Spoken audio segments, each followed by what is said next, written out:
Hello everyone. तो आज मैंने यूएसडी जेपीवाई में ट्रेड लिया है, शॉर्ट साइड ट्रेड लिया हुआ है। तो इसमें मेरा रनिंग अभी प्रॉफिट चल रहा है 250 के अप्रोक्स। यहाँ पर आप देख सकते हैं रनिंग मेरा प्रॉफिट चल रहा है। और मैंने जो क्रिप्टो में आज लिया हुआ है उसमें मैंने लॉन्ग किया हुआ है। एथेरियम में ईटीएच यूएसडी में मैंने लॉन्ग किया हुआ है। इसमें भी अभी कुछ पॉइंट का मेरा डॉलर का प्रॉफिट चल रहा है।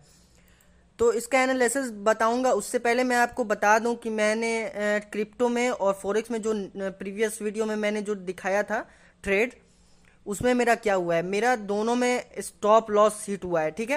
नहीं, दोनों में नहीं, एक में, क्योंकि फॉरेक्स में मेरा टारगेट हिट हुआ है और क्रिप्टो में मेरा स्टॉप लॉस हिट हुआ है। तो फॉरेक्स का मैं अभी आपको पीएनएल दिखा देता हूँ कि जो मेरा क्लोज पोजीशन हुआ है वो कितने प्रॉफिट में हुआ है। तो यहाँ पर आप देख सकते हैं ये प्रोसेस हो रहा है, ओपन होगा। यहाँ पर आप देख सकते हैं 870 का। यहाँ पर आप देखें तो मैंने लिया हुआ था ट्रेड जीबीपी यूएसडी में। अगर आपने देखा नहीं है ये वाला मेरा एनालिसिस तो आप प्रीवियस वीडियो को जाकर देख लें। जीबीपी यूएसडी का मैंने ट्रेड लिया, किस लॉजिक पे मैंने लिया था। तो इसमें 875 का प्रॉफिट मुझे हुआ है, ठीक है। तो इसमें मेरा टारगेट हिट हुआ है और ये मेरा अभी रनिंग प्रॉफिट चल रहा है, रनिंग ट्रेड चल रहा है। अभी आप देखें तो ये मेरा रनिंग ट्रेड चल रहा है। और जीबीपी यूएसडी में ये जो मैंने लिया हुआ था, यहाँ पर आप देख लें, चार्ट में भी देख लें, ताकि आपको ऐसा ना लगे कि मैंने ऐसे ही बस एडिट करके दिखाया हुआ है। तो यहाँ पर आप देखें तो इसका मैंने एनालिसिस किया हुआ था, किस बेसिस पे मैंने ट्रेड लिया था शॉर्ट साइड। अभी आप देखें तो इसमें देखें स्टॉप लॉस कितना मायने रखता है। अगर आप सही स्टॉप लॉस लगाते हैं तो कितना इम्पैक्ट करेगा आपके कैपिटल में, आपके प्रॉफिट एंड लॉस में कितना इम्पैक्ट करेगा, ये आप देखें। अभी आप देखें तो मेरा जो टारगेट हिट हुआ है, यहाँ पर अगर आप देखें तो मेरा स्टॉप लॉस हिट होने वाला था। यहाँ पर आप देखें ये कुछ पॉइंट बस बचा हुआ था। अगर थोड़ा सा और ऊपर आता तो मार्केट स्टॉप लॉस हंट करता। लेकिन मेरा क्या था, मैंने स्टॉप लॉस क्यों लगाया इस लेवल पर, इसी लेवल पर क्यों लगाया, क्योंकि मुझे पता था कि मार्केट अगर आएगा भी तो इस लिक्विडिटी को लेगा थोड़ा सा ऊपर और फिर नीचे चला जाएगा।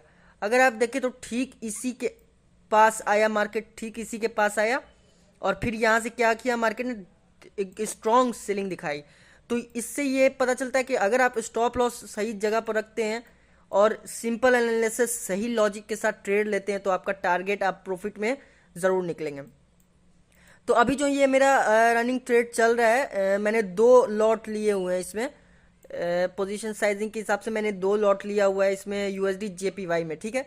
तो इसका मैं एनालिसिस आपको बताता हूँ किस लॉजिक पे मैंने इसको शॉर्ट किया हुआ है, ठीक है। और यहाँ पर अगर आप देखें तो मेरा इसमें भी ट्रेड चल रहा है ईटीएच यूएसडी में, ठीक है। तो अभी आप देखें यहाँ पर मेरा इसमें क्या किया था, मैंने शॉर्ट साइड ट्रेड लिया हुआ है अभी।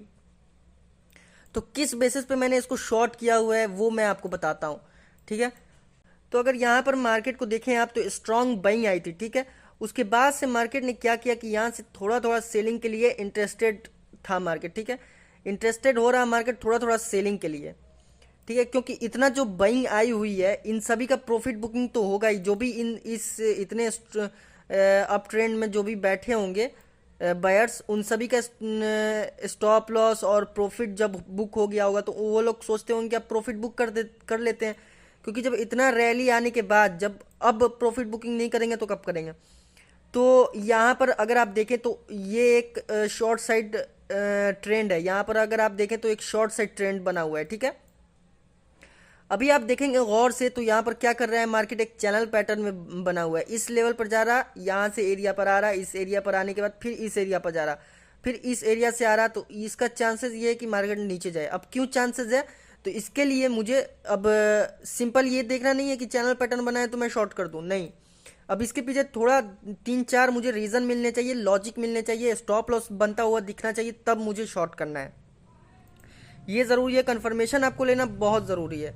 तो अगर आप यहाँ पर देखें मार्केट ने क्या किया है, अगर आप यहाँ से गौर से देखेंगे मार्केट को तो मार्केट क्या कर रहा है, यहाँ पर से थोड़ा सा आया बाइंग दिखाई, थोड़ा सा आया बाइंग दिखाई।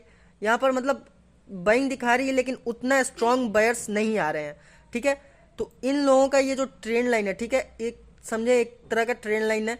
तो इस पर बायर्स आए होंगे, इस पर बायर्स आए होंगे, इस पर बायर्स आए होंगे, इस पर बायर्स आए होंगे। तो इन सभी का स्टॉप लॉस कहाँ होगा, नीचे पड़ा होगा, नीचे पड़ा होगा।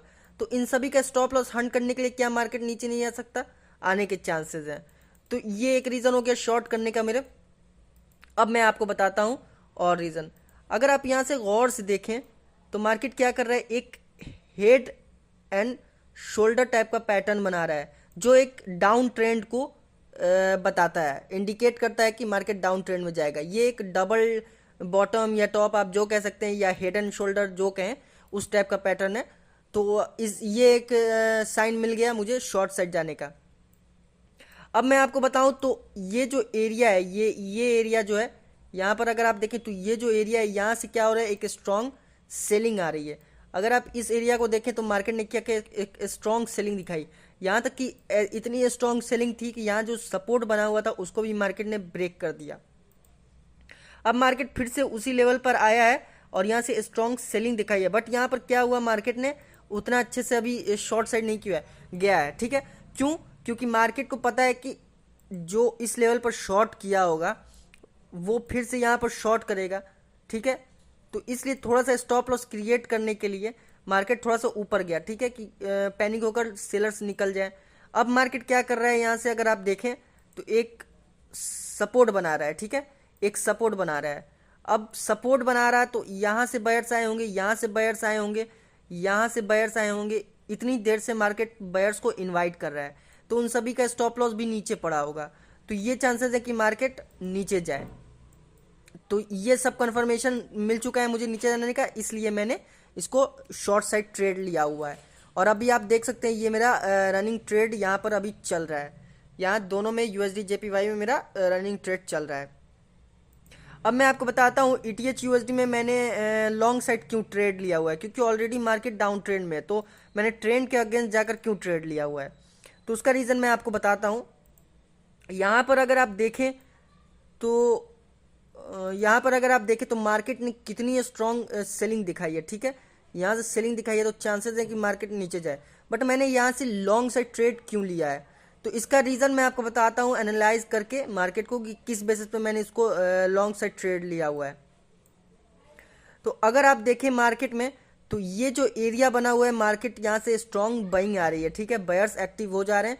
और अगर देखें तो पीछे भी मार्केट ने आया था इस एरिया पर, तो स्ट्रॉन्ग बाइंग दिखाई थी। दूसरी बार आया तो स्ट्रॉन्ग बाइंग दिखाई, तीसरी बार आया है तो फिर मार्केट उसी टाइप का बिहेव कर रहा है। अब क्यों उस टाइप का बिहेव कर रहा है ये मुझे कैसे पता चला, इसका मैं रीज़न बताता हूँ। आप देखें यहाँ पर अगर आप कैंडल की साइकोलॉजी को देखेंगे, कैंडल की साइकोलॉजी समझेंगे, तो आपको पता चलेगा कि यहाँ पर बाइंग आ रही है, बायर्स एक्टिव हो रहे हैं या नहीं। अगर आप देखेंगे तो कैंडल जो बन रही है ये पिन बार टाइप की कैंडल बन रही है। ज़्यादातर चांसेस होते हैं कि जब भी ऐसे कैंडल बने पिन मारने वाला या ऐसे पिन बनाकर ऊपर जाने वाला, तो चांसेस ये रहते हैं कि ये डिमांड जोन की तरफ रिएक्ट करे और ऊपर जाए। यहाँ पर एक टाइम आया, फिर दूसरी बार आया, फिर से उसी एरिया पर फिर से वही दिखाया, बाइंग पिन बार टाइप का कैंडल बना। अगर आप देखें प्रीवियस में भी तो मार्केट ने यहाँ पर देखें पिन बार टाइप का कैंडल बनाया तो कितनी सेलिंग आई है स्ट्रॉन्ग। तो ये चांसेस ये हैं कि मार्केट यहाँ से ऊपर जाए। अब क्यों जाएगा ऊपर, क्योंकि मार्केट कुछ देर से यहाँ से देखें, यहाँ से बाइंग आने की कोशिश किया, नीचे चला गया, फिर बाइंग आने की कोशिश किया, नीचे चला गया। बार बार मार्केट क्या कर रहा है, नीचे जाने की कोशिश कर रहा है, बट ऊपर जा रहा, ऊपर जा रहा, ऊपर जा रहा। तो ये चांसेस है कि मार्केट ऊपर अप साइड जाने के लिए इंटरेस्टेड है। ठीक है, अब मैंने दो रीज़न बता दिया, एक बता दिया ये एरिया बाइंग का है, और ऊपर से यहाँ पर से जो इंटरेस्टेड कैंडल की साइकोलॉजी बता रही है वो बाइंग साइड जाने की। अब मैं आपको और रीज़न बताता हूँ। अगर आप देखें तो मार्केट ने क्या किया यहाँ से, अगर आप यहाँ से देखें मार्केट को, ठीक है, तो इस एरिया से मार्केट ने क्या किया, ब्रेक डाउन किया है। ठीक है, ब्रेक डाउन करने पर कौन आएंगे, जितने भी सेलर्स होंगे इन सब वो सब एक्टिव हो जाएंगे। ठीक है, सेलिंग करने लगेंगे, सेलिंग करने लगेंगे, तो उन सभी का स्टॉप लॉस कहाँ पड़ा होगा, ऊपर पड़ा होगा। तो मार्केट का चांसेस है कि ऊपर जाए। ये रीज़न हो गया। अब मैं आपको और रीज़न बताता हूँ। अगर यहाँ पर आप देखेंगे तो क्या किया है मार्केट ने, यहाँ से इस एरिया से मार्केट ने क्या किया, ब्रेकआउट किया है। ठीक है, ब्रेकआउट करने के बाद मार्केट ने क्या किया, यहाँ से आया फिर उसी एरिया पर। तो क्या ब्रेकआउट होने के बाद मार्केट ब्रेकआउट करने के बाद मार्केट क्या वो सपोर्ट नहीं बन सकता, बनने के चांसेस होते हैं, क्योंकि मार्केट जब ब्रेकआउट करता है तो फिर उस लेवल पर आएगा तो अब वो सपोर्ट की तरह रिएक्ट करता है। तो ये एक और रीज़न मिल गया मुझे अपसाइड जाने का। तो ये कुछ रीज़न थे मेरे अपसाइड ट्रेड लेने के। तो यहाँ पर आप देख सकते हैं इसमें भी मेरा अभी रनिंग ट्रेड चल रहा है और यहाँ फॉरेक्स में भी मेरा रनिंग ट्रेड चल रहा है। तो ये था मेरा आज का एनालिसिस और लॉजिक मेरे ट्रेड के पीछे का। तो आज के लिए बस इतना ही। तब तक के लिए आप सब्सक्राइब करें, कमेंट करें, जो भी आपको डाउट हो, जो भी कुछ भी आपको डाउट हो या कोई मुझे वीडियोस के लिए सजेशन चाहिए, सजेशन दे रहे हो, वो भी आप कमेंट कर सकते हैं। तो बस आज के लिए इतना ही, फिर मैं मिलूंगा नेक्स्ट वीडियो में।